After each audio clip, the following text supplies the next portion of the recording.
Hello everybody, I was asked to talk about strategy sprints and focus, freedom, flow. So let's start with strategy. What is strategy? We know strategy from the industrial age. It was a plan, having a plan, a 1-year plan, a 5-year plan. What is strategy in the digital age? I have a client at the moment. His main market is in Singapore. If his main product is worth 1 million euro, if he sells 1, he's dead because it's not enough. If he sells 5, he's dead because he cannot produce 5 at once at the moment. And this is not a very special client. It's quite a normal client, an Austrian company with a market abroad and with a very normal, common situation that you have to cope with volatility. So strategy in the digital age is definitely not about the plan, it's much more about the planning. The process of how you get there. The process, the rhythm, the way you decide step by step, where are you? Are you going in the right direction? What will be the goal? We will do it directly with you. You have your clarity card. You will think about your current strategy, whether your personal or your today for your conference, what's your strategy here? What are you going to accomplish? Why did you come? What's your goal? And how will you get there? Or your corporate or organizational strategy.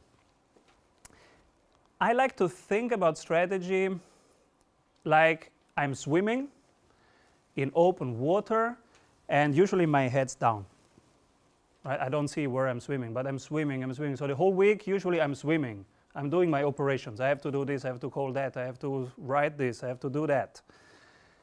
And in the middle of the swim, there is some point where I have to stop swimming, stop the operations. And this is the moment I think of as strategy, where you pull your head out of the water and look, where am I swimming to? Is the direction still the right direction? Am I swimming there or there? Should I be swimming there? And it's a couple of seconds when you swim, but it's about timing.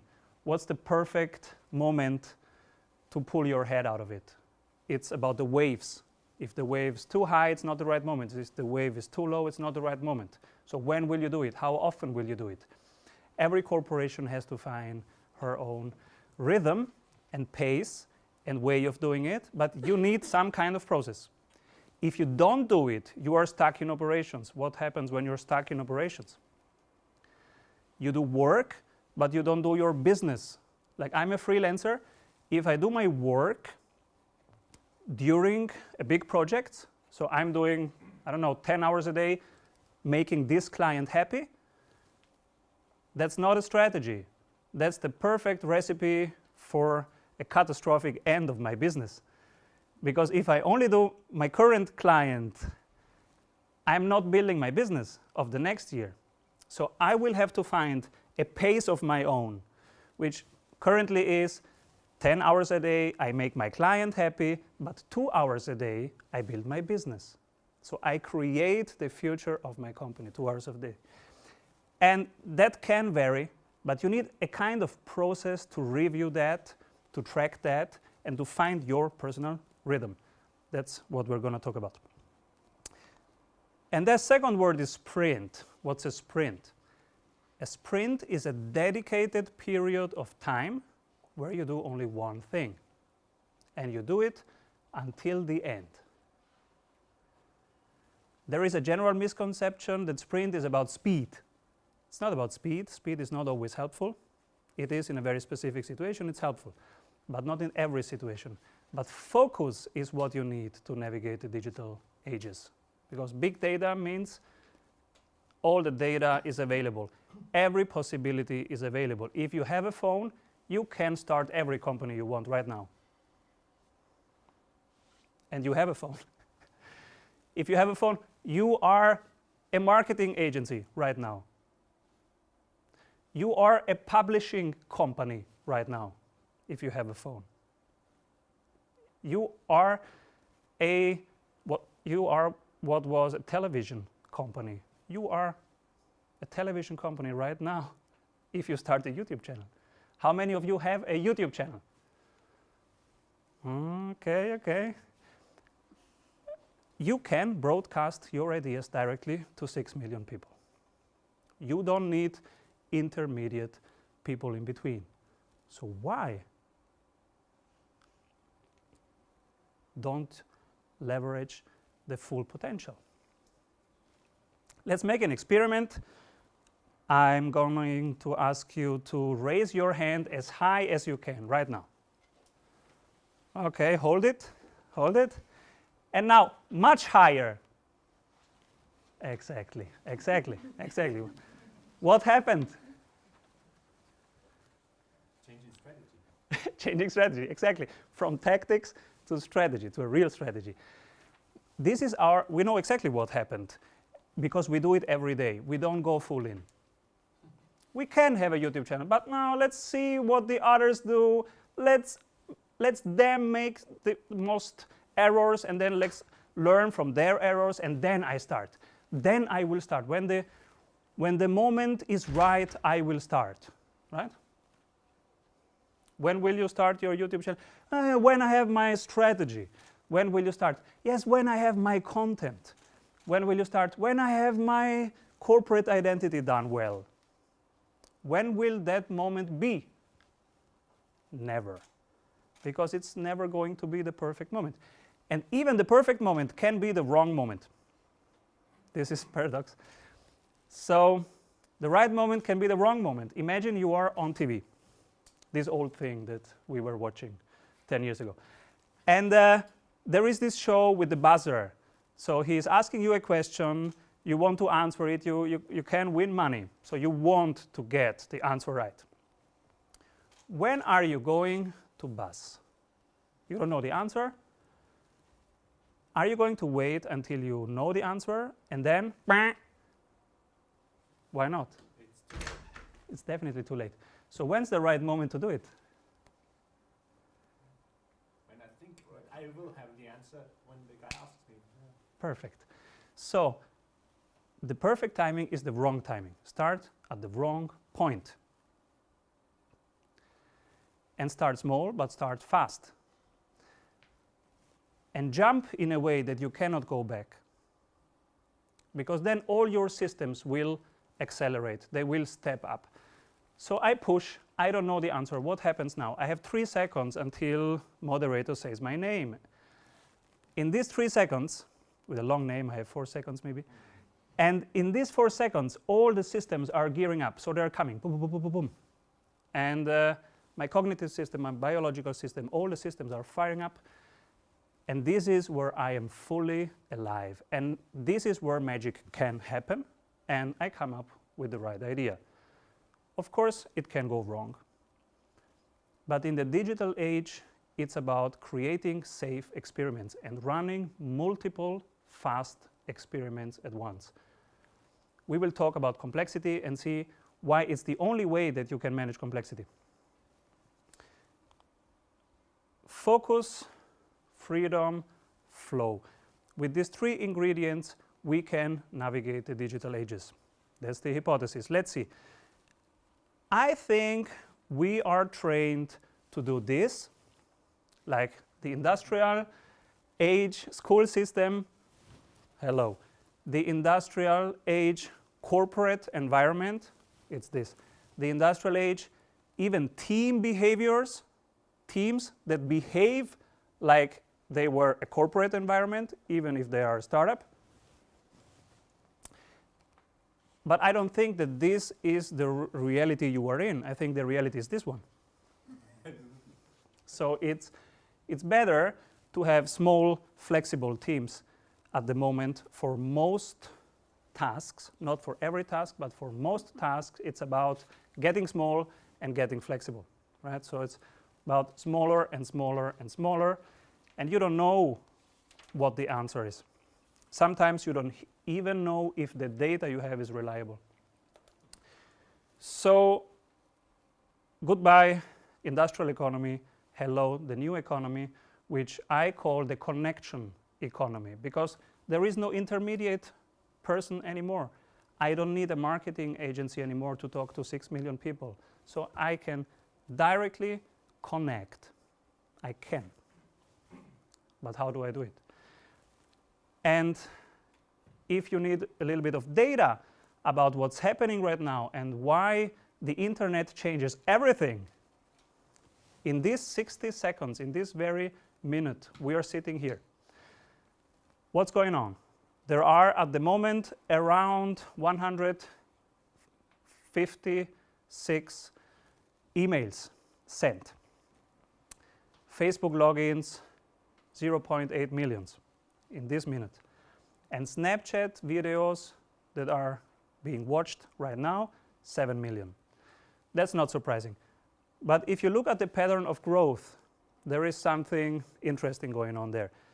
Emails went up 4% in the last 2 years. 4% more emails sent. And you know that emails are not going to be relevant in the world of tomorrow. You will collaborate in apps like Slack and stuff. You won't need emails anymore. Facebook, 14% before that crisis. In the crisis, they lost a lot. 2 days later, everybody went back in. Why? The network effect. It only works if your friends are in. So all friends came back. Snapchat growing from 500,000 to 7 million in 1 year. This is exponential. This is explosive. We could build different hypotheses about that. One hypothesis I wrote in my daily blog is that the business model of Facebook is I connect you with as many people as possible, and that this business model is not really sustainable on the long run, because human nature is not about connecting with as much people as possible. You don't want to connect with as many people as possible. Today we are 300 at this conference. With how many people would you like to connect? As many as possible, or the one you care about? It's the one you care about. So it's the one you know, and the one you will see and hear their ideas and see how they operate, and then maybe you care about that idea and you want to meet this person. Snapchat has a different business model. If you have kids, maybe you know Snapchat. So the business model is I connect you with the people you care about. You can only connect to people you care about.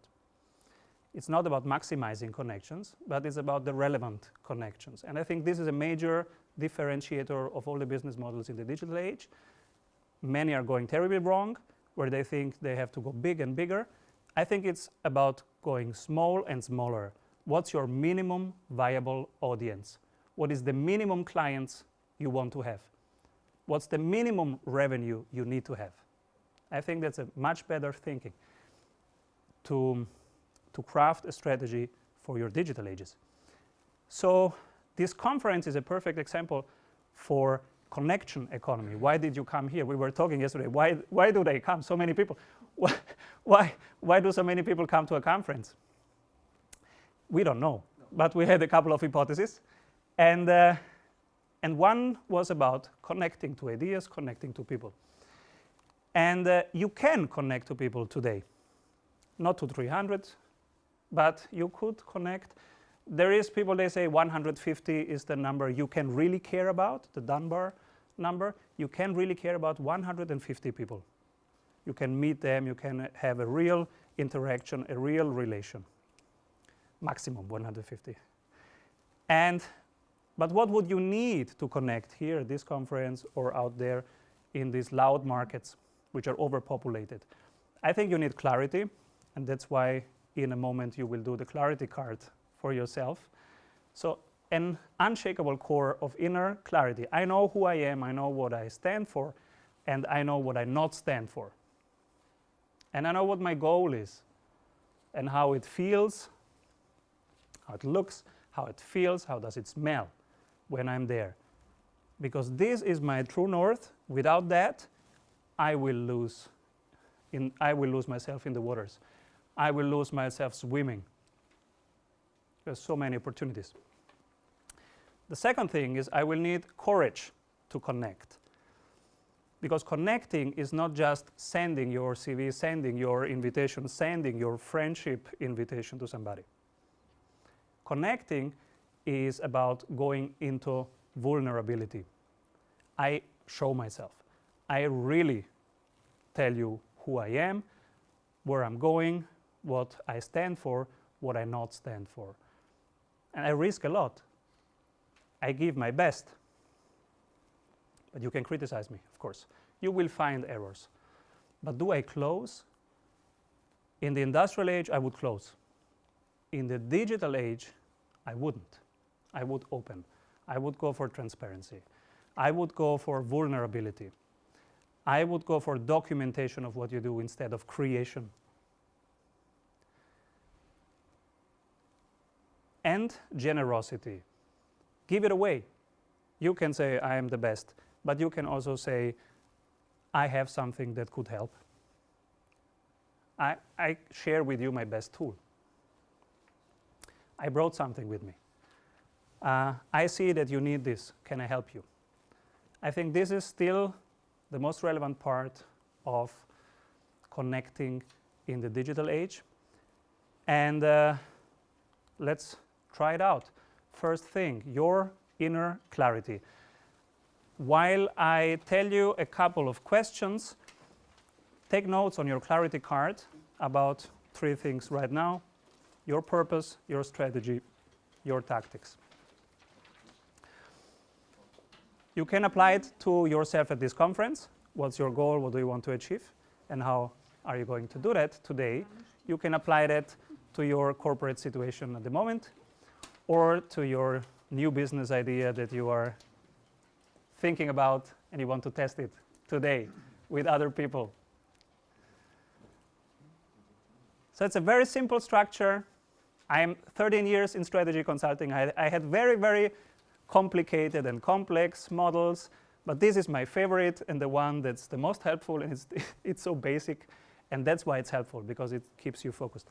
So purpose, strategy, tactics. Purpose. What do you stand for? What do you not stand for? Who is your product for, or your service? And how does it change the people?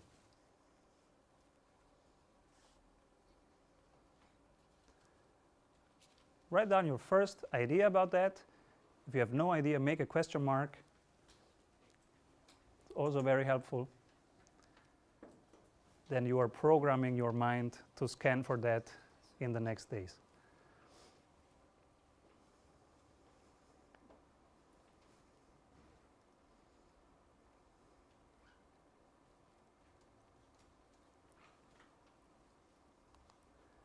Strategy.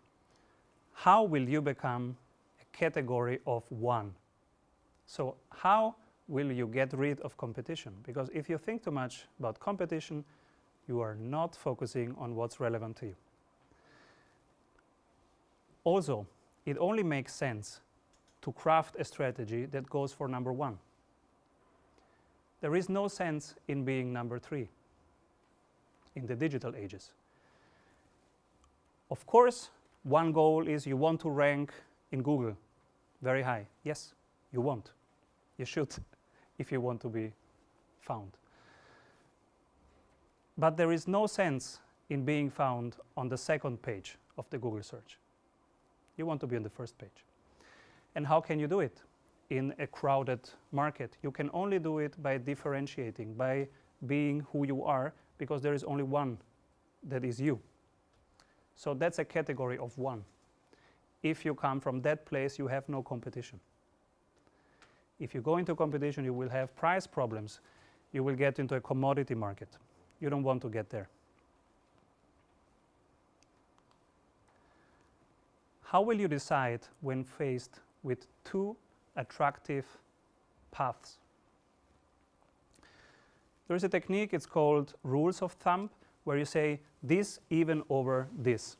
It's very helpful. 4, 5 rules of thumb, this even over this. And both have to be attractive. For example, I make my current client happy versus I try to get new clients on board. Both is very attractive. Both is very meaningful. But if you do both at once, you lose focus. So what are you going to do in this month? You will have to decide. Do you focus on your current clients, so current client new problem, or current client side problem? But you still have a trustful relationship. You can go to the next problem of your current client. Or do you go into getting attention and getting a new client? It's a complete different strategy. Both are great strategies, but never at once. And then the tactics. What builds on what? You are project managers, so you know there are parallel projects and sequential projects. And it's a huge difference. For some tasks, you have to wait for another task to be completed before you do it. So it doesn't go into this slot of this sprint. What builds on what? Which assets can you craft and leverage? This goes back to doing work and business to find your specific balance. How many hours are you doing your work today? And how many hours are you doing business today? Creating your future. Because if you are a service, then you are solving the problems of other people. Beautiful. But when do you solve yours? Which assets are you going to build that you can leverage next year? So how can you modularize things if you are into services so that you can rebuild them to a product, and this product can generate revenue in an automated way? That's what the digital age stands for. The digital sales funnel, creating something, if you are a service, that is an online course that will sell during the night. Because a freelancer gets paid when he's awake, but an entrepreneur gets paid while she is asleep. That's the difference. And what's your balance? How will you see if it works? So when you know in which game you are in, how will you take score? I asked yesterday a very smart person, okay, you put 15,000 euro into this brochure for this magazine for your program. What's the conversion of this 15,000 euro? How much participants do you get in your program? And he said, I have no idea, Simon. So in the digital age, we are much more data driven. We can rely much more on short planning circles, but that are real. In a digital funnel, you know exactly what the conversion rate is of what you do. So rely on that. Don't go for brochures somewhere if you cannot measure the impact. Stop doing that. Don't do commercials on TV where you cannot measure the conversion. So do them in the digital world, build a digital funnel of your physical products, because there you can measure what's going on. This is a great thing. And what is the smallest prototype you can test? So again, it's about going small, very small. Think big, but act very small and very fast. How can you build it before you build it? That's the question. When Elon Musk was thinking about, should I go in with the Model S? He had this question, will the market need it? Will the market want it? Will the market buy it? But of course, he didn't build it before. So he thought, how can I build it before I build it? It was a fake website with a fake product, and it was asking, this is complete electrical vehicle. Do you like it? But not only do you like it, it was asking, would you put $20,000 right now by pushing this button and to get into the waiting list? Right now. So this is how you can build it before you build it. It's a prototype, it's a fake, it's just a website. And you can do it in 10 minutes to find out if it's going to work. And this is also a great differentiator of the digital age. We don't need to build it. We can find out before. So how are you going to build it before you build it, and which networks effects can you build into it? Like the first fax machine, the first guy who had this fax machine, what did he do? Yes, go to his friend and say, hey, buy this, I want to send you something. And this is a great network effect. You don't need marketing if you had a network effect. And in fact, if you are spending on marketing, my advice is stop doing that. Don't spend in marketing. Your product is your marketing. If it's a great product, it will be your marketing. If it's not your marketing yet, improve your product. But if my product is good, people are going to tell other people. Say, you know what? This was helpful. You gotta get this. And there are inherent network effects you can build in, like the fax machine. And this is what saved Facebook in this crisis a couple of weeks ago. That nobody of us feels good being on Facebook at the moment, but we are all in. And we come back because there is this network effect. And if you think of the fax machine, there is even people today who have a fax machine in their office. And it's not, and the technology was dead 20 years ago. But there is people with a fax machine because there is this network effect. There is still people who send you faxes. That's the network effect. So if you have that, you have your focus.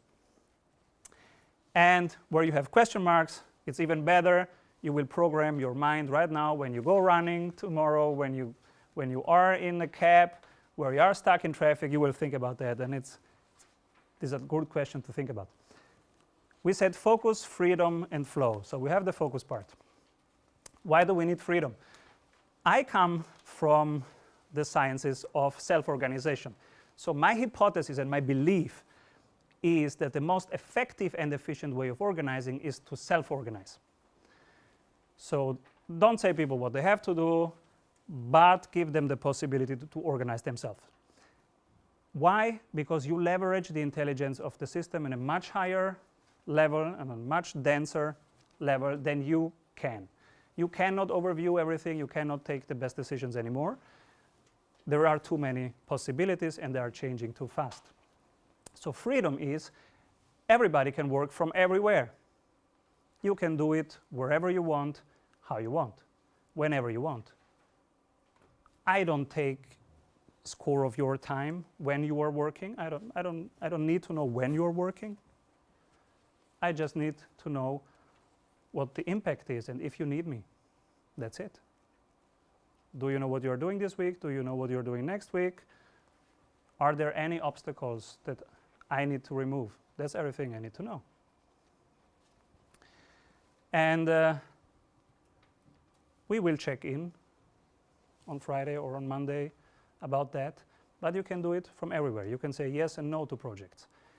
You can lead 1,000 people from your phone, from a Lufthansa lounge, or from a cafeteria, if you want. Or from Bali. There's people working from Bali. Freedom. And flow. Flow is about this very moment. Can I use it?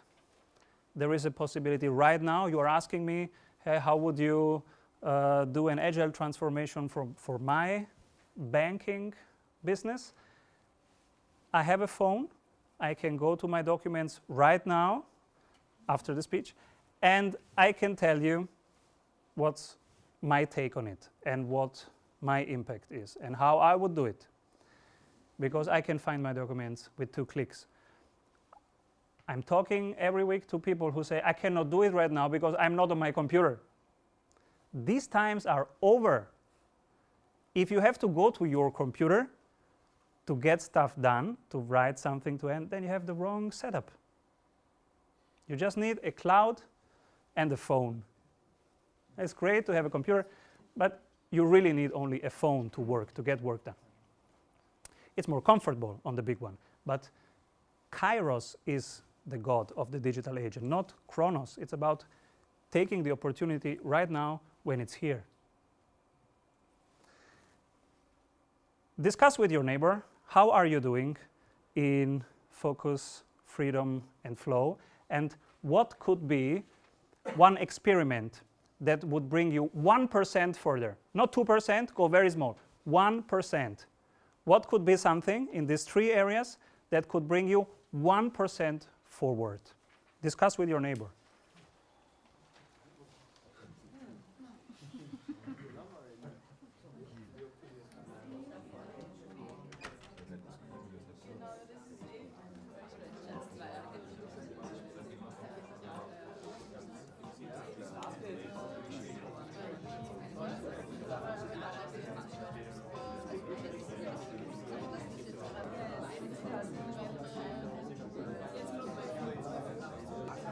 Okay, you will find your neighbor during the day. You can continue that. But I want to use the last 4 minutes to tell you one more tool. The growth board. This is one of the most helpful tools I have for my projects that helps me get into this mode of experimenting but still having an overview. So exactly what I need in the digital age. And it's about making it small, very small, and it has to do with the complexity science. In complexity science, we say that most tasks have a life cycle. They start complicated until you work on that. You have to analyze, you break them down, and then they get simple. When you have them in the simple stage, it's great to have some lean SOPs, checklists, and whatever helps there. But they won't stay simple very long, because on a specific point, that product will get commoditized. So where you have now one competitor, there will be 7 competitors that do what you do for the price you can have. So in that point, this business is going to die. And this task is going into chaotic environment. Chaotic means it's dying, and it's going apart, and it will reorganize in some other way. But you don't know how the single parts are going to reorganize. And this is the complex environment. You don't know how it's going to be, and if you change one part, because they are interdependent, the other part will also change. And this is the complexity task. So for the complicated task, project management, wonderful.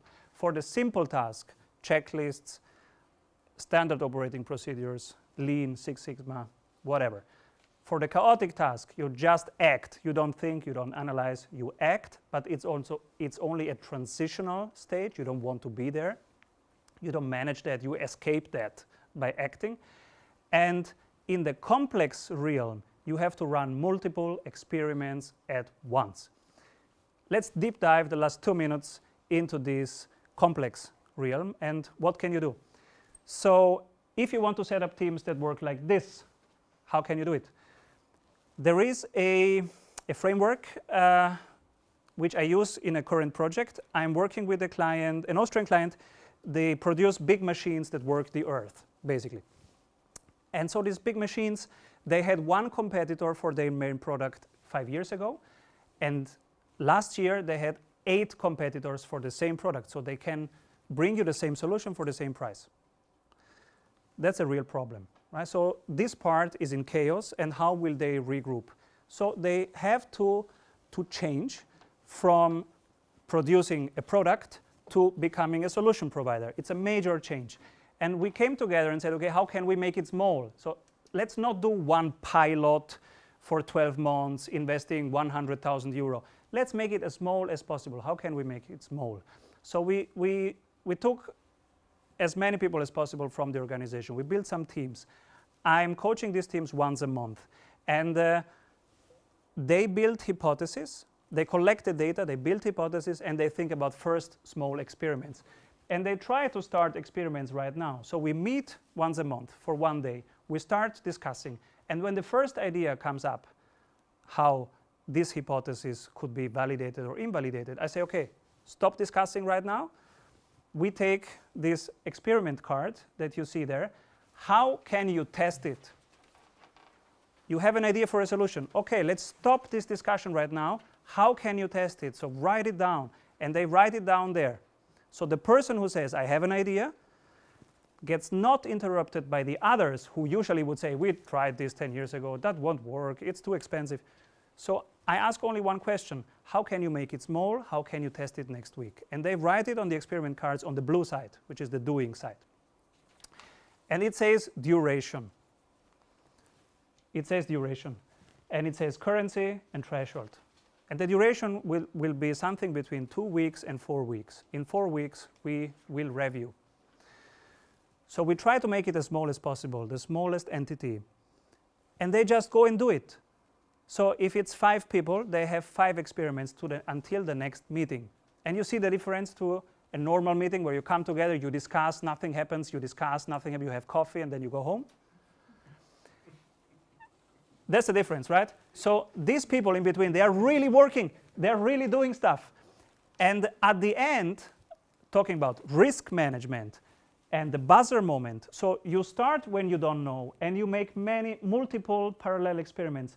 And then some of them go in the next round. 4 weeks later, we kill some of them, pivoting in the new age language of the lean startup. And then some prototypes will go into the next round. And then you put more money in. So instead of starting with one project, 100,000, you start with 7 experiments of 100 euro each.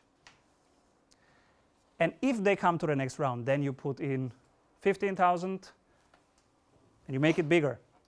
But it's less, right? And then in the next round, you put in 50,000 and then 100K, and then you go into the million round. So only this one gets funded with millions and with, of course, with many people and maybe even a department if you need it. Usually you don't need a department to get work done. And you see how the risk is distributed evenly. So there is no risk here because you know that it works. You can put money there.